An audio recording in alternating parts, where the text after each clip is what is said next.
그 교부 중에 터툴리안이라고 하는 분이 계시는데요.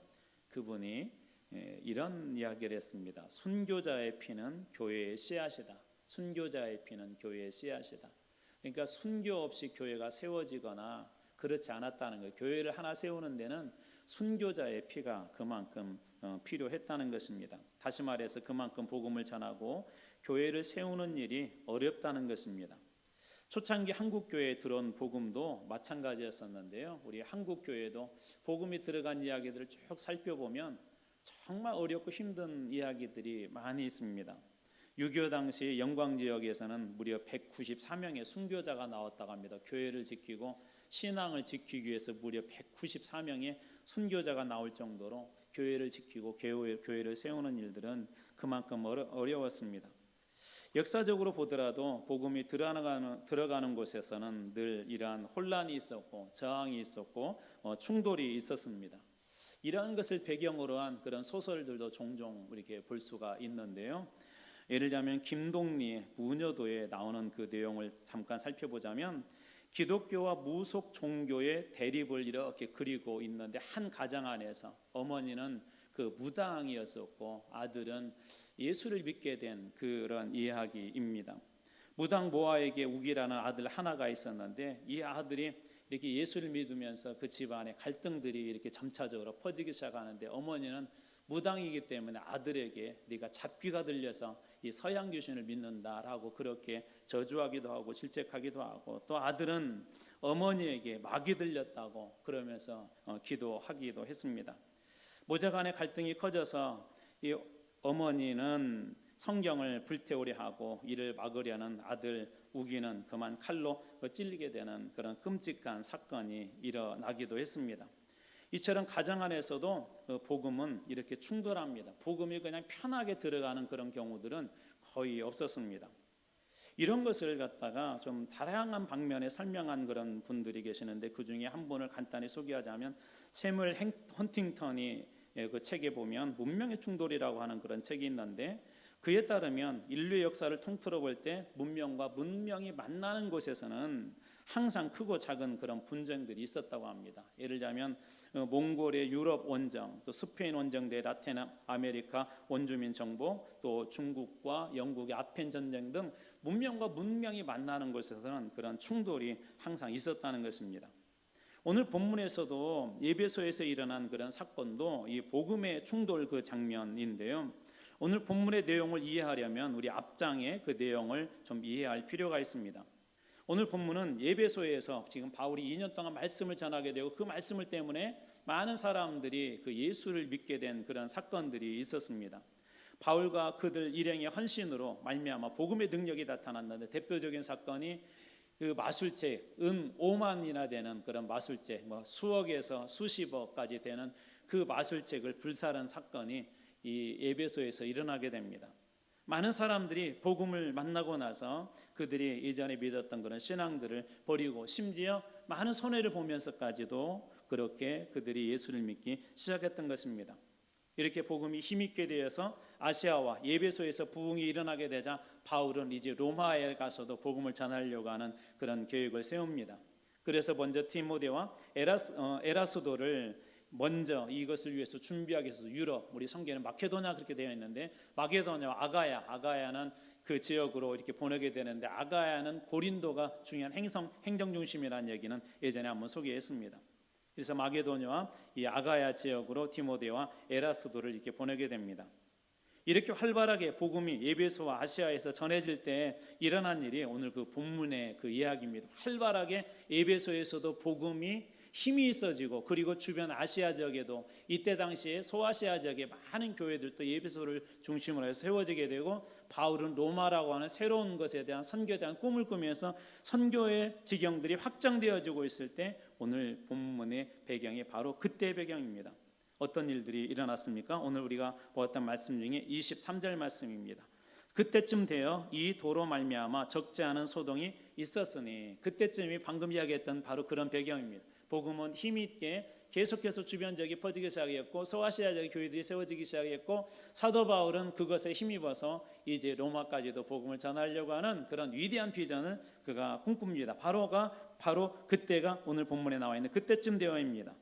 이 도로 말미암아라는 것은 바울이 전한 예수 그리스도의 그 복음을 이야기하는데, 이렇게 복음이 한참 확장되어지고 부흥하게 되고, 그리고 이 사도 바울이 예수 그리스도의 복음을 전하기 시작할 때 바로 이 에베소에서 적지 않은, 다시 말해서 많은 그런 소동이 있었다라고 그렇게 이야기합니다. 여기서 소동이라는 말이 헬라어로 보면 타라코스라고 하는데, 이것은 그 명사형인데요, 동요, 혼란, 소동이라는 그런 뜻을 가지고 있는데, 그것의 어원이 어디서 출발하냐면 타라소라고 하는 말이에요. 타라소. 이 타라소의 뜻은 선동하다, 어지럽게 하다, 불안하게 하다. 그러니까 이 소동이 어떻게 일어났다는 것을 이 단 하나만 가지고도 알 수가 있습니다. 어떻게 일어난 거죠? 누군가의 선동에 의해서, 그리고 이것을 어지럽게 만들어버리고 불안하게 자꾸 만들어버렸다는 거예요. 다시 말해서 이 소동의 중요한 그 원인이 선동에 있음을 이 단 하나만 가지고도 알 수가 있습니다. 바로 그 소동, 이 선동의 주동자가 오늘 본문에 보면 데메드리오라고 하는 그런 사람인데, 이 사람은 어떤 사람이냐면 아뎀이라고 하는 이 에베소에 기반을 두고 있는, 에베소에서 이 아데미 신이 아주 유명했다고 합니다. 세계 7대 불가사의가 될 만큼 아데미 성전이 엄청 컸대요. 아데미 신전이. 수많은 사람들이 이 아데미의 절기가 되면 이 에베소로 모여옵니다. 그때 당시에 이 에베소가 누리는 경제적인 효과들도 엄청났습니다. 그리고 이 아데미를 그러다 보니까 에베소에서 만들고, 아데미 신전의 작은 모양도 만들고 아데미 신도 만들어서 이곳에 이 사람들이 축제 때가 되면 와서 이 물건들을 이게 다 사가고 갑니다. 그러니까 그 수입도 만만하지 않았겠죠. 이 데메드리오는 바로 이것을 만드는 사람들에게 일종의 조합장입니다. 조합장. 우리도 이렇게 시골 같은 데 보면 이게 조합이 있잖아요. 다양한 여러 곳에서 이렇게 장사도 하고 비슷한 분야에 있는 사람들이 연합체를 구성했는데, 그 전체를 대표하는 사람이 이 데메드리오라고 보시면 됩니다.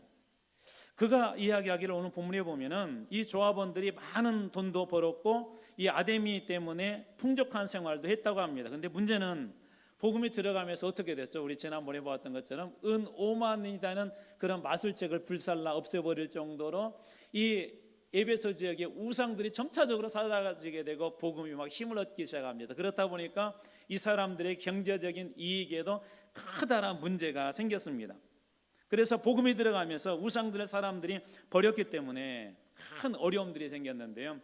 앞에 소개했던 우리 김동리의 그 책에도 보면, 무녀도의 그 책에도 보면 결국은 그 어머니에게도 어떤 일들이 일어나냐면, 그 지역에서 사람들이 이 교회도 세워, 선교사도 들어오고 막 교회도 세워지게 되면서 다 교회로 가다 보니까 이 무녀로서, 또 그곳에서 시각장애인 판석이라고 하는 사람이 있었는데, 이 사람은 시각장애인이면서 점치는 사람인데, 이 두 사람에게는 결정적인 그런 경제적인 그런 손해가 막 심해지기 시작합니다. 그런 일들이 바로 이 데메드리오와 이 일을 하는 사람들에게도 일어난 것이죠. 결국 데메드리오와 아데미를 먹고 사는 그런 사람들에게 큰 타격이 입히자, 오늘 이 데메드리오가 자기의 주장을 관철하고자 소위 선동을 하게 됩니다. 선동, 그것이 바로 아까 소개했던 타라코스라고 하는 것인데, 사람들을 선동하여서 예배소시에 막 어지럽게 그런 일들을 만들어버린 거예요. 그렇게 해서 이 일들을 통해서 자기의 주장을 관철시키려고 이 데메드리오가 했던 것이죠. 몇 가지 전략이 있는데, 첫 번째는 이런 전략을 폈어요. 바울과 그 일행을 공공의적으로 만든다. 공공의적으로. 우리나라에서도 이 선동 정치를 보면은 이게 그 상대편을 갖다 공공의적으로 자꾸 만들잖아요. 전부 다 이쪽에 있는 당도 그렇고 저쪽에 있는 당도 그렇고 국민을 조롱하는 것이래요. 또 서로 반대되는 얘기를 하는데, 당신의 행위는 국민을 조롱한 것입니다. 국민을 조롱한 것이다 하며 이 국민들을 자꾸 끌어들이죠. 갖고 힘을 키우는 것입니다. 공공의 적으로 만드는데, 오늘 우리가 했던 말씀의 28절 보면 그들이 이 말을 듣고 분노가 가득하여 외쳐 이르되 크다 에베소 사람의 아데미아니. 그래서 이 데메드리오의 이야기를 듣고 많은 사람들이 그 아데미에 대해서, 우리가 섬기는 그런 신인데 저 바울 저 사람들 때문에 우리 도시가 이거 어떻게 되냐 하면서 바울과 그 일행을 공공의적으로 만들어 버립니다. 두 번째로는 군중 심리를 이용하여서 이유도 모르고 모여든 그런 사람들이 있을 정도 군중 심리를 철저하게 이용을 합니다. 오늘 우리가 읽었던 말씀의 32절입니다. 사람들이 외쳐 어떤 이는 이런 말을 어떤 이는 저런 말을 하니 모인 무리가 분란하여 태반이나 어찌하여 모였는지 알지 못하더라. 정확한 이유도 모르고 와서 막 같이 이 바울과 그 일행을 협박하는 거예요. 그래가지고 바울과 그 일행이 어쩌겠대 하고 정확한 그 다음 내용은 알지도 못하는데 이 군중 심리를 이용하여서 이 데메드리오가 바울과 그 일행을 힘들게 했던 것이죠. 그리고 세 번째로는 이제는 심리뿐만 아니라 군중을 동원하여서 힘으로 협박을 합니다. 34절입니다. 그들은 그가 유대인 줄 알고 다 한 소리로 외쳐 이르되 크다 에베소 사람의 아데미 하기를 2시간이나 하더라. 2시간 동안이나 큰 소리로 외치는 거예요. 여러분 밖에서 누군가가 막 여러분에서 막 반대하고 막 데모하고 한 그런 소리를 계속 한번 듣는다 한번 생각해 보십시오. 얼마나 두렵겠습니까? 다시 말해서 힘을 동원하여서 이제 바울과 그 일행이 전한 그 복음 그거에 대해서 이렇게 힘으로 협박하고 있는 것이죠. 자기 주장을 관철하기 위해서 공공의적으로 만들고 군중의 심리를 이용하고 그리고 그 심리를 이용하여 군중을 동원하여서 힘으로 협박하는 그런 일들이 있었는데 훗날 바울은 이때 이 시간을 이렇게 회고하고 있습니다. 고린도후서 1장 8절입니다. 형제들아 우리가 아시아에서 당한 환난을 너희가 모르기를 원하지 아니하노니 힘에 겹도록 심한 고난을 당하여 살소망까지 끊어지고. 사도 바울은 이때 일을 회상하면서 뭐라고 했냐면 바울 같은 그런 위대한 그런 사람이 복음을 전하는 그 전도자가 이야기하기를 아시아에서 당한 환난을 너희들도 아는데 어느 정도로 그 환난을 당했냐면 그때 나는 너무나도 힘에 겹도록 심한 고난을 당해서 살소망까지 살고 싶지 않을 정도까지 그렇게 나는 힘들었다라고 사도 바울은 이때 일을 그렇게 회상하고 있습니다. 도대체 데메드리오는 무엇 때문에 바울과 그의 일행을 이렇게 고통스럽게 했을까요? 오늘 본문에 보면 대략 한 3가지 정도의 그 내용들이 나오는데 핵심 내용이 27절입니다. 데메드리오가 도대체 주장한 그 핵심, 왜 바울 일행을 갖다 그렇게 힘들게 했을까? 왜 이 데메드리오는 공공의적으로 만들고 군중 심리를 이용하고 힘으로 협박하는 그런 일들을 왜 했을까? 그 중요한 핵심의 내용이 27절 말씀입니다. 우리의 이 영업이 천하여질 위험에 있을 뿐 아니라 큰 여신 아데미의 신전도 무시당하게 되고 온 아시아와 천하가 위하는 그의 위험까지도 떨어질까 하더라. 3가지 내용이 등장합니다. 첫 번째는 그 돈을 많이 손해봤다는 거, 이익을. 다시 말하자면 이익의 충돌인 것이죠. 이 복음을 만나는 곳에는 때때로 이 물질과 그런 충돌들이 일어나게 됩니다. 우리의 이 영업이 천하여질 위험이 있을 뿐 아니라 이것은 뭐냐면 소득이 떨어진다는 거예요. 이 사람들 때문에 소득이 떨어져서 우리가 못 살겠다. 요즘 대통령도 가장 중요한 것이 경제적인 문제잖아요. 경제적 문제를 잘 대통령이 풀게 되면 1차적으로 인기가 올라갑니다. 그런데 이 문제 풀지 못하면 대통령 인기는 떨어질 수밖에 없습니다. 그래서 그 부분을 가지고 이야기하는 것입니다. 이대로 가다가는 우리의 사업이 큰 타격을 입는다. 두 번째는 신앙 혹은 신념의 충돌인데 다른 표현을 하자면 그 에베소의 주류 문화와의 충돌입니다. 주류 문화와의 충돌. 큰 아데미 신전이 무시를 당했다. 군대에 있을 때 좀 이상한 게 뭐냐면요, 후임들이 누군가가 이제 예를 들면 저하고 같은 그 레벨의 우리 동기들을 누군가가 이렇게 무시를 하잖아요. 근데 군대라는 거 참 이상하더라고요. 그 사람이 나를 무시한 것도 아닌데 동기를 무시하면은 그 다음 순간 막 같이 막 화가 나. 이거 동기들이 그래서 막 힘을 합쳐가지고 그 후임들을 막 군기도 잡기도 하고 막 월차례도 주고 그렇게 합니다. 그렇게 무시를 했다는 거예요. 다시 말해서 그들이 그런 신앙에 대해서 이 바울의 일행이 그렇게 무시하고 어렵게 했다는 거예요. 결국은 이 에베소에 있었던 주류 문화, 주류의 그런 신앙이 타격을 입은 건데 복음과 이 신앙과 그들의 신념이 이렇게 충돌하고 있는 것입니다. 그리고 세 번째로는 명예 혹은 위신의 충돌인데요. 우리와 아데미의 명예가 실추되었다. 세 번째 내용이 그거죠. 우리와 아데미의 명예가 실추되었다. 여러분 누군가가 여러분들의 명예를 갖다 실추시키면 그거에 대해서 우리 막 기분이 나쁘기도 하고 나기도 하고 그러잖아요. 그래서 그런 것들을 동원한 것. 첫 번째, 우리의 이득이 엄청나게 손해를 봤다. 두 번째, 우리의 신앙이 이 무시를 당했다. 세 번째, 우리의 명예가 실추되었다. 그런데 결국은 이 내용을 가만히 보게 되면 여러분 무슨 문제냐면 돈의 문제입니다. 돈의 문제. 이 3가지의 내용들은 결론적으로는 이 많은 경제적인 그런 손해를 보았다는 거예요. 놀랍게도 복음이 들어가는 곳에서는 이런 문제들이 많이 발생했습니다. 우리나라에서도 평양에서도 이런 일이 한번 일어났어요. 평양 그 대부흥운동의 주역인 길선주 목사님에 관한 그 이야기인데요. 평양에서 이렇게 막 대부흥운동이 일어나게 되면서 사람들이 어떻게 하겠어요? 전부 다 예수를 믿으면서 예전의 나쁜 습관들을 막 버리기 시작합니다. 그러다 보니까 어떻게 되겠어요? 술집 같은 데도 많이 안 가게 되겠죠. 그러니까 가장 큰 타격을 입었던 데가, 우리 가끔 이 고전 드라마나 영화 같은 데는 평양 그러면 평양기생이 아주 유명하잖아요. 근데 평양의 소위 얘기하자면 그 기생업, 그 술집이 엄청나게 타격을 입었어요. 이 복음 때문에. 막 교회는 평양에서 이 대부흥운동이 일어나게 되면서 이 교회 때문에 이 기생들의 입장에서는 이제 살 길이 막 위협을 받는 거예요. 위협을. 그러자 이 기생들이 회의를 했답니다. 이거 어떻게 해야 되냐? 어떻게 해야 되냐? 이 중요한 그 중심에 있는 핵심인 저 길선주, 저 사람을 갖다가 우리가 어떻게 해야 되지 않겠냐? 그럴 때 최고로 예쁜 기생이 딱 나서서 그랬대요. 형님들, 제가 나서겠습니다. 제가 나서서 길선주 목사를 한번 잡아보겠습니다. 그리고는 이 사람이, 그 목사님이 이 심무하는 그 교회 가서 매일 새벽 기도에도 빠지지 않고, 우린 식으로 하자면 새벽 기도도 빠지고 주일 성수도 하고 헌금도 잘하고 막 봉사도 잘하고, 그러니까 금방 신임을 얻었을 거 아니에요. 이제 어느 날 이제 식사를 좀 대접하겠다고 하니까 목사님이 의심 없이 이제 이렇게 가신 거예요. 딱 갔는데 멋지게 막 잔치상을 차려놓고 한쪽에다가는 비단으로 만든 그런 이불과 이렇게 원앙침, 이 베개를 이렇게 놓았더라는. 목사님 순간 딱 깨달은 거예요. 야, 이거 여기 있다가는 큰일 나겠다. 그래서 막 그 자리에서 이 거짓으로 막 아이고 배 아파 죽겠네, 큰 소리 밖에 사람이 들을 정도로 그렇게 해서 거기서 뛰쳐나와 가지고 겨우 그것을 모면했다라는 그런 이야기가 있습니다. 복음 때문에 어떤 사람들은 이 복음이 들어가게 되면 사회 질서나 우리의 문화들이 바뀌기 시작하기 때문에 어떤 사람들에게는 복음이 들어가게 되면 이처럼 많은 그런 손해를 보는 그런 경우들이 있습니다.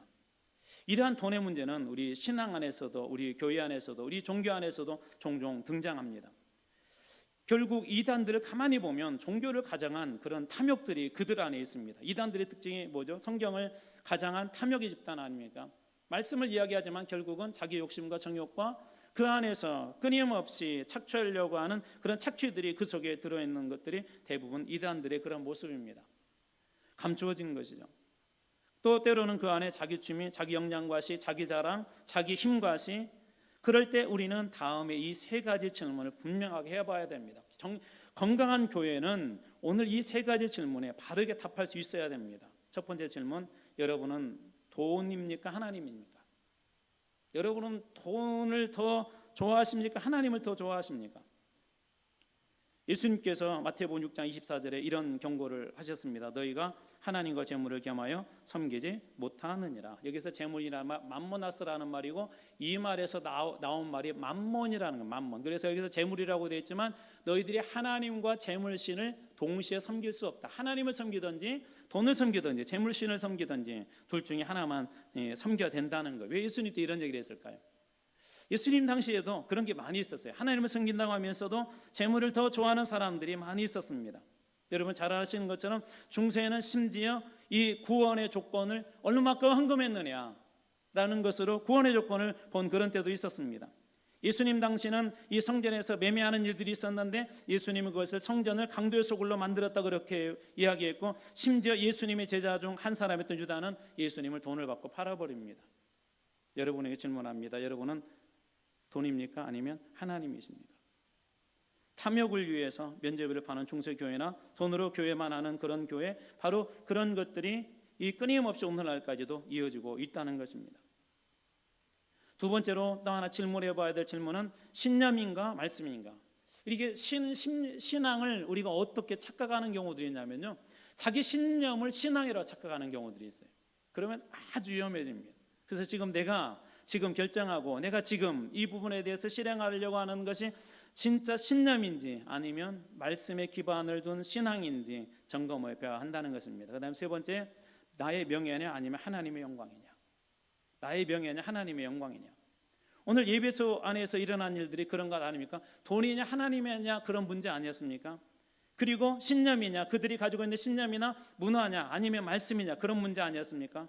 그리고 아데미의 명예냐, 예배소 도시의 명예냐 아니면 하나님의 영광이냐라고 하는 그런 문제들이 오늘 이 예배소 교회에 있었던 것이죠.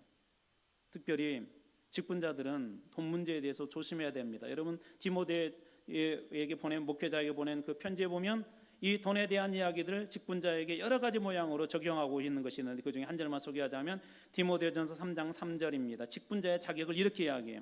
술을 즐기지 아니하며 구타하지 아니하며 오직 관용하며 다투지 아니하며. 근데 이 말씀이 들어가야 돼요. 돈을 사랑하지 아니하며. 직분자는 돈을 사랑하지 않아야 된다는 거예요. 왜 돈을 사랑하지 아니한 사람을 직분자로 그렇게 세우라 하셨을까요? 돈이 앞장서고 돈이 우상이 되는 그런 교회를 세워서는 안 된다는 거예요. 여러분의 신앙은 어느 때 안정을 느낍니까? 어떤 사업을 하게 될 때 지금 사업을 잘하냐 못하냐 그럴 때 풍족한 이 돈, 그 자금이 있느냐가 여러분을 안정되게 합니까? 아니면 내가 하나님 앞에 나는 기도하고 하나님께 주신 응답이 있기 때문에 말씀에 근거하기 때문에 주님께서 주신 확신 때문에 여러분 더 안정감을 느낍니까? 자칫 잘못하게 되면 교회 안에서도 하나님을 우리가 더 의지한다고 하면서도 돈을 의지할 수 있다는, 그래서 직분자를 선택할 때 그 사람이 돈을 더 사랑하는 사람인가 아니면 하나님을 더 사랑하는 사람인가 그것을 반드시 바라는 거예요. 다른 말로 바꿔보자면 여러분 예배보다 여러분 돈을 더 사랑하십니까? 아니면 주님 앞에 드린 예배가 더 귀하십니까? 똑같은 시간에 돈 버는 것이 더 귀하십니까? 아니면 하나님 앞에 예배 드리는 것이 더 중요한 것입니까? 예수님께서 제자들을 부를 때 이 베드로와 안드레가 그물을 깃고 있었는데 그때 예수님께서 그들을 불러 말씀하십니다. 내가 너희를 사람 낚는 어부가 되겠다 할 때 마태복음 4장 20절에 보면 그들이 곧 바로라는 말인데 그물을 버려두고 예수를 따랐다. 여러분 예수님께서 지금 쓰시겠다 그럴 때 그물도 버리고 예수를 여러분 따를 수 있겠습니까? 심지어 세베대의 두 아들들은 그 다음 말씀 보면 그물과 배만 아니라 아버지도 버려두고 예수를 따랐다라고 그렇게 이야기합니다. 그만큼 우리 초대교회 사도들에게는 이 복음이 중요했던 거예요. 복음이 그들 가운데 들어왔을 때 복음이냐 물질이냐 하나님 말씀이냐 아니면 돈이냐 그럴 때 이 초대교회 우리 성도들 사도들은 충돌이 일어날 때 항상 그들은 복음이었었고 항상 하나님이었고 항상 하나님의 그 영광이었습니다. 여러분 복음은 상품이 아닙니다. 사고 파는 것이 아닙니다. 복음은 영혼을 살리고 영원한 삶을 책임지는 하나님이 주신 우리의 그 상품들입니다. 그렇기 때문에 우리가 하나님 앞에 섰을 때 우리들에게는 어떤 일들이 일어나야 되냐면 복음이 우리 심령 속에 들어와서 우리의 굳은 마음들을 깨트려야 합니다. 우리들 속에 있는 교만한 마음들이 부서져야 합니다. 사도행전 1장 8절에 오직 성령이 너희에게 하면 너희에게 권능을 임한다 할 때 그 권능 듀나미스라는 그런 말에서 우리가 다이나마이트라는 말이 나왔다는 거 알고 있지 않습니까? 하나님 말씀이 임할 때 다이나마이트가 폭발해서 그 모든 것들이 산산조각 나듯이 우리의 심령이 하나님의 권능을 통하여서 하나님께 주신 그 은혜를 통하여서 복음을 통하여서 굳은 마음들이 다 깨어져 버리고 단단했던 심령들이 다 깨어져 버리는 그런 일들이 우리 속에 일어나야 된다는 것입니다. 그래서 나를 깨트려 복음에 굴복하는 삶, 나를 깨트려서 복음에 굴복하는 삶. 어떤 것보다도 하나님이 가장 내 인생의 중요한 분이심을, 그리고 어떤 것보다도 내 인생에 가장 귀중한 것이 주님의 영광임을 우리가 이렇게 충돌당할 때마다 그 사실을 잊지 않고 그 자리에 있어야 한다는 것입니다. 아무리 이 좋은 씨앗도 그대로 있으면 소용이 없습니다. 이 씨앗이 땅에 뿌려지고 두꺼운 그 껍질이 얇아지면서 그 안에 있는 생명이 싹을 내어서 뚫고 나올 때 많은 열매를 맺을 수 있습니다. 하나님께서 우리 교회에 주신 그 축복이 바로 그런 것이 아닌가 하는 생각이 듭니다. 우리에게는 하나님이 주신 놀라운 축복과 은혜들이 있습니다. 우리가 잘 아는 그 비유 중에 예수님께서 10분의 1은 비유가 있는데 30배, 60배, 100배의 결실을 맺는 그런 좋은 그런 신앙들이 여러분들이 다 되시기를 축복합니다. 복음이 들어와서 우리 심령이 충돌되어서 내가 가지고 있는 이성, 내가 가지고 있는 지식과 부딪혀야 합니다. 그래서 그 전에 가졌던 모든 고정감정들이 깨어지고 악한 생각들이 깨어지고 교만한 마음들이 깨어질 때 그 복음이 우리 심령에서 싹을 틔우고 성령의 열매로 하나님이 주신 은혜의 열매로 많은 열매를 맺을 수 있는 것입니다. 그래서 사도 요한은 우리들에게 이렇게 이야기하고 있는데요. 요한복음 12장 24절입니다. 내가 진실로 진실로 너희에게 이르노니 한 알의 밀이 땅에 떨어져 죽지 아니하면 한 알 그대로 있고 죽으면 많은 열매를 맺느니라. 죽지 아니하면 그대로 있고 죽으면 많은 열매를 맺느니라. 많은 열매를 맺느니라. 사랑하는 성도 여러분, 저는 우리가 비록 작게 보일 수도 있습니다. 한 알의 그 밀알처럼 저것 갖고 뭐래 그렇게 생각할 수도 있습니다. 그러나 우리 안에 들어온 그런 복음의 능력이 확실히 있다면, 오늘 한 알의 밀알이 되기로 한 사람이 확실히 있다면 하나님께서 그 한 알의 밀알을 통하여서 많은 열매를 맺게 해 주실 줄로 믿습니다.